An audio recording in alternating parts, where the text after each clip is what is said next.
warahmatullahi wabarakatuh. Perkenalkan, nama saya Devi Sakinatu Sofia. Saya Dwi Yuliana Andani dari Prodi Pendidikan Guru Madrasah Ibtidaiyah Semester 3 kelas D. Di sini kami akan melakukan podcast yang berjudul Dampak Pendidikan di Era Masa Pandemi.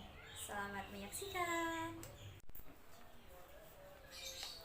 Assalamualaikum warahmatullahi wabarakatuh. Ya, ketemu lagi dengan saya Devi Sakinatu Sofia di Bisik Bincang-bincang Asik. Ya, hari ini saya tidak sendirian. Saya bersama sahabat saya Dwi Yuliana Andani. Ya, kita dari Prodi PGMI semester 3 kelas D. Ya, di sini kita akan membahas tentang dampak pendidikan di era masa pandemi. Ya, tidak terasa ya, hampir 1 tahun kita berada di tengah-tengah pandemi COVID. Banyak banget perbedaan yang kita rasakan dari mulai kehidupan sehari-hari kita, pendidikan, ekonomi, sosial, dan masih banyak lagi. Dan salah satu dampak yang paling terasa bagi kita adalah di bidang pendidikan ya tentunya. Yang dulu kita bisa ke sekolah, kita bisa beraktivitas di sekolah dengan bebas, namun sekarang semua itu ditiadakan dan beralih ke pendidikan jarak jauh atau biasa kita sebut dengan work from home ya. Ya, mari kita langsung bertanya kepada sahabat saya tentang pendidikan di era masa pandemi ini. Baik, pertanyaan pertama, bagaimana sih pendapat kamu tentang pembelajaran jarak jauh? Menurut saya pembelajaran jarak jauh ini ya enak sih, ada enaknya ada juga enggak enaknya. Di pembelajaran jarak jauh ini juga terkendala oleh sinyal itu kan. Nah, kalau kita nggak punya kuota juga nggak bisa pembelajaran jarak jauh. Benar. Harus banyak-banyak mengisi kuota, itu yang paling penting. Tapi kalau menurutku ya lebih enak pembelajaran melalui tatap muka secara langsung. Kan karena di tatap muka itu banyak sekali aktivitas yang sangat menyenangkan, bisa bertemu teman, bisa berdiskusi bareng, bisa melakukan aktivitas-aktivitas yang secara leluasa.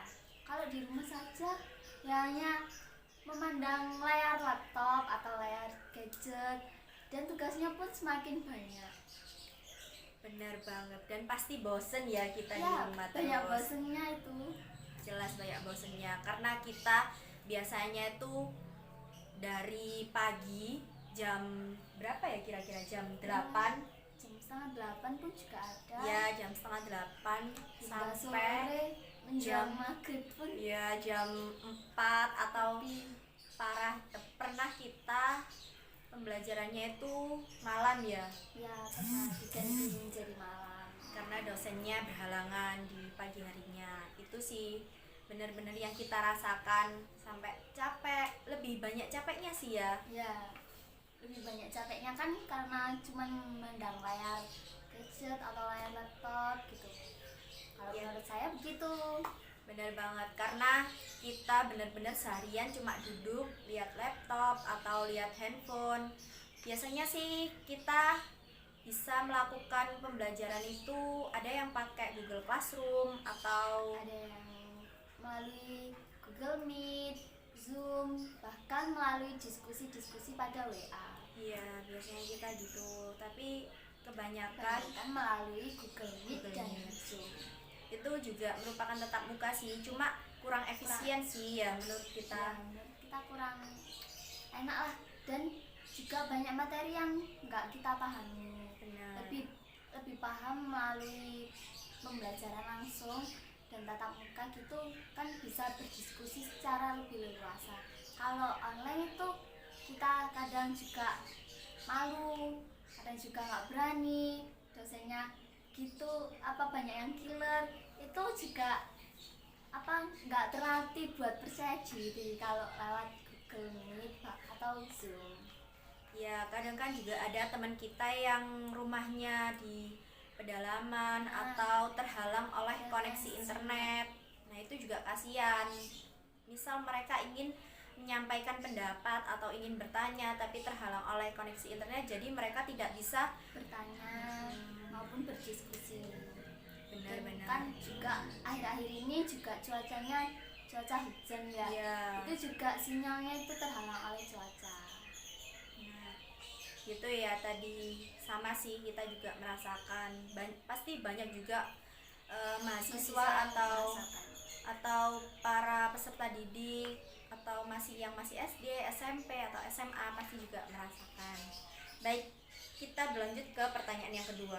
Apa saja sih perbedaan aktivitas yang kamu lakukan sebelum pandemi dan saat pandemi saat ini? Nah, kalau sebelum pandemi itu kan kita bisa berangkat kuliah pagi-pagi hari, itu biar nggak kena macet, itu berangkat kuliah, terus sampai di kampus itu kita melakukan pembelajaran secara langsung, berdiskusi secara langsung, bahkan mengerjakan tugas juga kadang pada kampus. Nah, di kampus itu juga terlalu banyak berdiskusi secara langsung, itu pemahaman bisa langsung paham gitu. Kalau melalui sesudah pandemi ini, pemahamannya juga nggak semua anak itu paham karena berdampak karena sinyal itu tadi. Nah, kalau sesudah pandemi ini cuman ya di rumah, nggak kemana-mana sih ya, cuman lihat laptop, terus memandangi laptop dan ngerjain tugas pun bahkan di laptop. Ya, Cuman di kamar aja gitu, nggak kemana-mana. karena nggak boleh juga kan ya kemana-mana, jadi kita benar-benar cuma di rumah seharian mandang laptop. Dan sebagai informasi aja, dulu kita di semester 1 dan 2 itu ada wajib intensif bahasa Arab dan bahasa Inggris. Jadi seharian itu bahkan kalau full ya, dari pagi sampai menjelang maghrib itu banyak kuliah, jadwal kuliah itu padat, itu kita seharian di kampus. Nah, kalau misal jadwalnya cuma satu terus intensif, itu kita pulang bareng, kadang juga ngopi-ngopi bareng, diskusi bareng di sekitaran kampus, itu juga kita bisa. Tapi setelah pandemi ini kita terhalang jarak dan terhalang waktu juga. Iya, jadi dulu lebih enak ya. Kita benar-benar, karena kita kan juga tim pulang pergi atau biasa kita naik sepeda motor, jadi kita biasa berangkat bareng atau pulangnya gitu kita bisa barengan gitu. Jadi terus biasanya kalau ada matkul yang kosong, kita pergi ngopi-ngopi gitu ya, sambil diskusi tentang tugas atau tentang banyak sih ya. Nggak hanya diskusi dan tugas gitu, kita kan juga kayak bercanda bareng, itu kan lebih enak, lebih leluasa gitu, dan kayak menyenangkan hati gitu kan kalau ngopi-ngopi bareng. Nah, kalau pandemi ini cuman via WA, via telepon, itu kayak kurang menyenangkan gitu. Iya, benar. Jadi banyak banget dampaknya bagi kita mahasiswa yang kita rasakan di masa pandemi ini. Benar-benar dulu yang bisa pergi kemana-mana bebas, sekarang nggak boleh, harus mematuhi protokol kesehatan. Dan sekarang juga ada jam malamnya ya, jadi nggak boleh kemana-mana. Oke, lanjut kita ke pertanyaan yang ketiga. Kalau menurut kamu, efektif atau tidak sih melakukan pembelajaran jarak jauh sebagai seorang mahasiswa? Kalau menurutku di tengah masa pandemi ini, pembelajaran jarak jauh ini termasuk efektif sih ya. Cuman ya banyak juga kendala-kendalanya, itu jadi yang tidak efektif. Kalau menurutku itu pembelajaran jarak jauh itu lebih enak gitu, lebih leluasa, kita juga bisa kreatif, tahu media-media untuk pembelajaran, tahu untuk segala hal tentang teknologi yang dilakukan di pembelajaran jarak jauh juga. Ya kan, karena jurusan kita kan juga PGMI ya. PGMI dituntut untuk kreatif, menjadi guru yang kreatif, mempunyai ide-ide baru gitu. Dan saat pandemi ini kita benar-benar dituntut untuk kreatif gitu loh. Jadi sangat-sangat kreatif. tidak hanya melulu media pembelajarannya itu dari buku, kita bisa dari internet, dari aplikasi-aplikasi online yang ada. Kita bisa belajar banyak sih sama dosen-dosen, kita dikasih tahu beberapa aplikasi gitu ya. Aplikasi untuk membuat media pembelajaran yang akan disampaikan kepada siswa-siswa, dan itu untuk melatih kekreatifan guru supaya pembelajaran tidak menjadi bosan. Ya, jadi banyak banget pelajaran yang kita dapat. Terus juga apa ya, kita lebih banyak waktu santainya sih juga. Banyak, tapi juga ya jangan lupakan tugasnya. Ya benar, tugasnya jadi itu juga semakin banyak. kita kadang santai tapi lupa gitu kalau banyak tugas, itu sih biasanya. Jadi buat kaum rebahan itu Ya lumayan efektif lah. ya bagus sih buat kaum rebahan. Oke, bagus. Jadi menurut kita juga emang efektif sih, efektif. Kadang kan juga ada tetap mukanya. Cuma ya kasihan juga ada yang teman-teman kita Yang biasanya tidak nggak dapat bisa gabung karena koneksi internetnya atau terhalang hujan gitu. sinyal. Ya, tapi kita terima kasih juga sih sama kampus, kita udah diberi kuota gratis ya setiap bulan. Tergantung kartunya. Tapi juga kita baru dapat kuota itu waktu akhir-akhir ini Iya. Yang awal-awal masa pembelajaran yang jarak jauh, awal-awal itu kita belum dapat kuota. kurang merata juga karena ada beberapa teman kita yang tidak dapat sama sekali. Terus ada juga teman kita yang dapat dari awal sampai akhir ini gitu. Jadi ya sudah diberi, cuma kurang merata itu ya. Dan ada juga yang dapatnya double loh. Iya, Satu benar. bulan itu dapat double Ya itu beberapa kali. tergantung rezekinya ya. Ya mungkin mereka emang lebih membutuhkan, ya semoga aja gitu ya. Baik, langsung kita ke pertanyaan yang keempat. Kira-kira menurut pendapat kamu, ada apa tidak dampak positif yang kamu rasakan di masa pandemi? Nah, kalau menurutku dampak positifnya kita juga bisa mengurangi penyebaran virus corona kan, virus COVID pada saat ini. Itu juga kan adanya physical distance, itu kita juga nggak berkumpul satu gitu. Jadi itu dampak positifnya juga.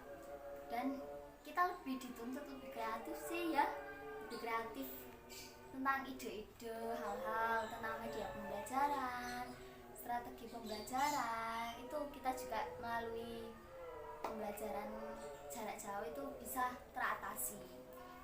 Ya karena kan itu juga kebijakan pemerintah ya, kita disuruh untuk pembelajaran jarak jauh atau melalui daring. Jadi kita menurunkan resiko penyebaran virus corona saat ini.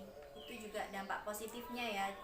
Tapi banyak juga dampak positif di bidang pendidikan. Misal kita yang dulu belum tahu tentang aplikasi ya, tentang teknologi, tentang media pembelajaran, itu ternyata banyak banget media pembelajaran yang bisa kita gunakan gitu untuk mempermudah kita dalam melakukan Pembelajaran jarak jauh.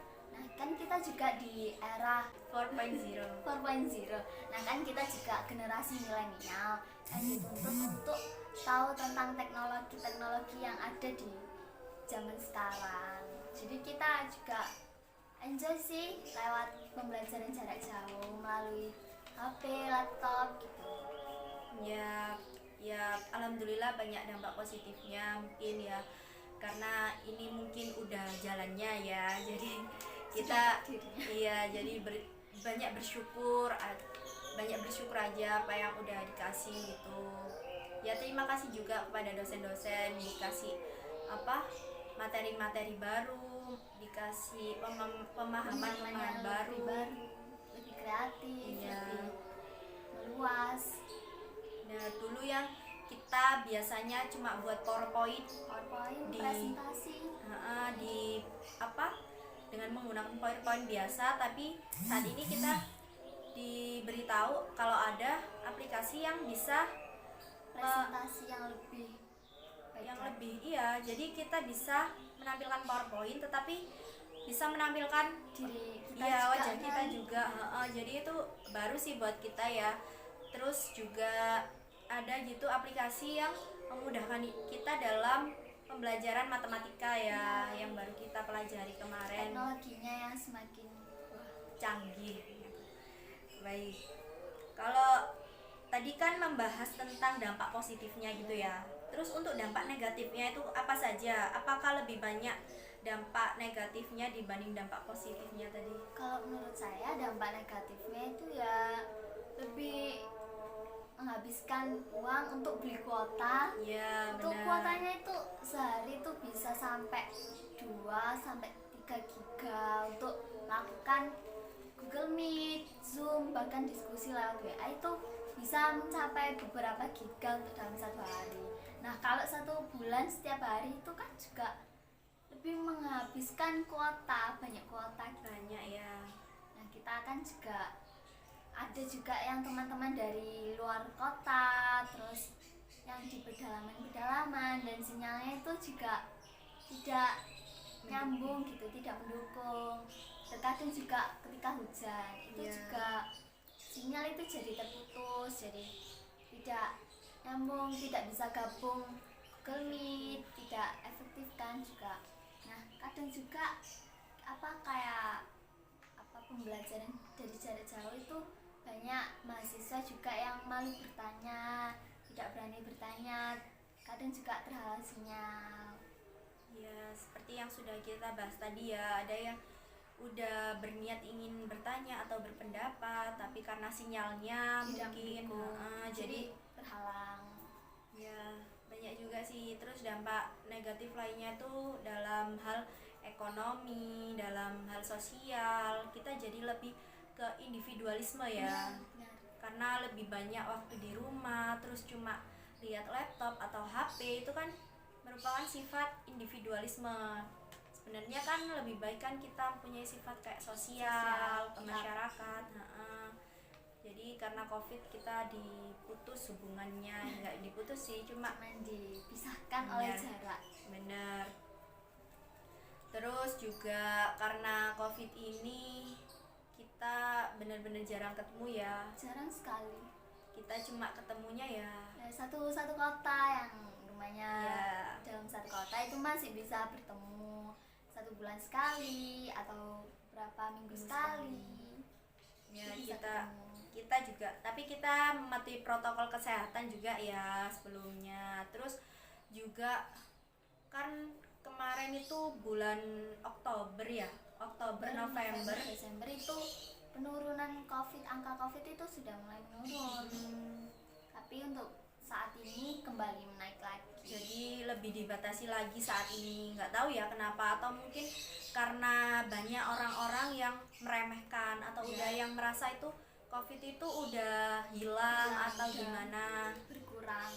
Jadi mereka berbondong-bondong untuk liburan kemana karena kan udah setahun ya jemu banget di rumah, Benar sekali.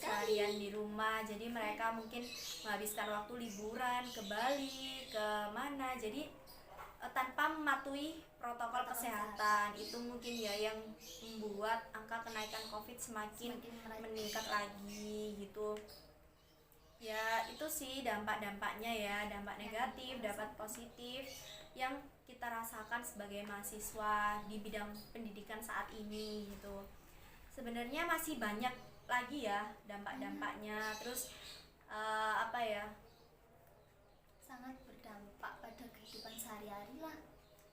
iya benar-benar.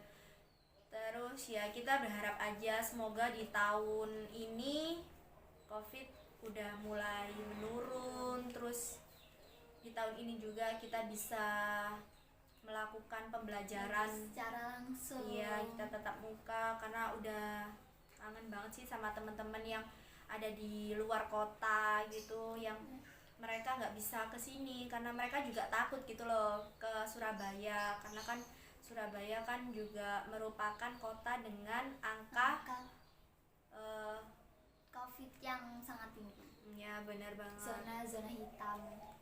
Jadi mereka takut buat kesini karena nggak dibolehin orang tuanya juga. Itu sih, ya itu harapan kita ya Iya. di tahun ini. Semoga aja benar-benar bisa terrealisasikan, kita bisa melakukan pembelajaran tatap muka Secara offline. di tahun ini.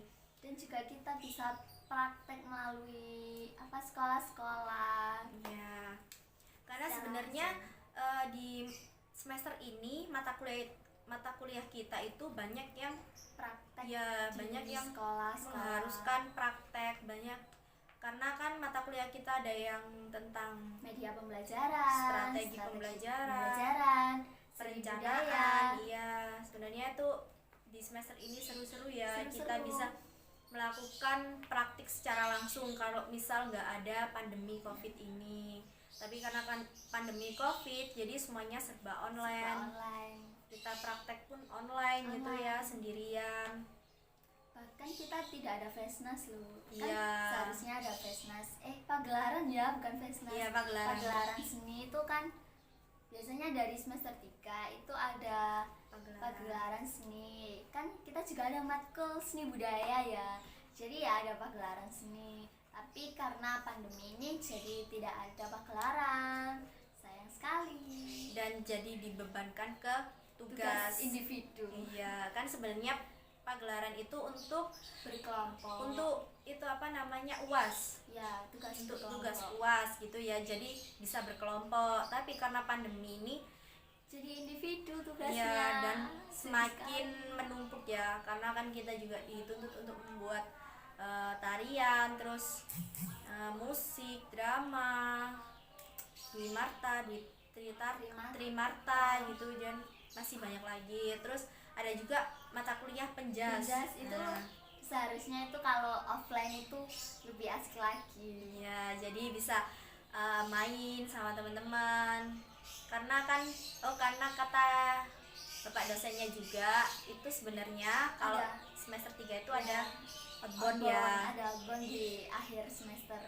Ya, Jadi itu ya terhalang semua, jadi tidak ada ya, outbound. sayang sekali ya, padahal itu Hal seru yang kayaknya buat refreshing gitu ya.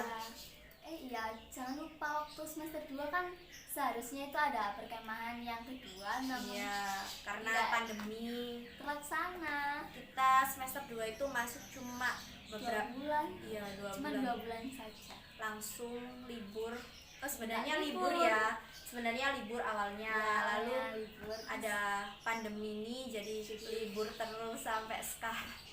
Awalnya seneng Iya. karena libur banyak, taunya bosen juga di rumah. tugasnya juga semakin banyak. Iya.